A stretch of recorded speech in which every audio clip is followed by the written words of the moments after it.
Hello guys, আজকে আমরা ঘুরতে যাচ্ছি জয়ী সেতুতে। কি সুন্দর ভিউজ, আপনারা দেখতে থাকেন। সেই সুন্দর। আর বিকেলবেলা যখন ঘোরার টাইম হয় না, খুবই ভালো লাগে।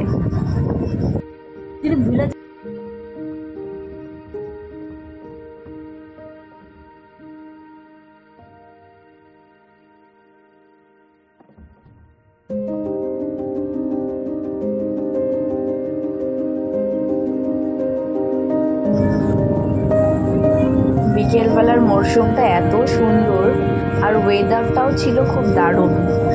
মনে হচ্ছে কোথাও গিয়ে একটু শান্তি পেলেই মনে হয় ভালো লাগে। এর জন্য একটু একটু করে ঘুরতেও হয়। আর যদি হয় তার সাথে কিছু আনন্দ, কিছু ভালোবাসা, তাহলে তো হয়েই গেল।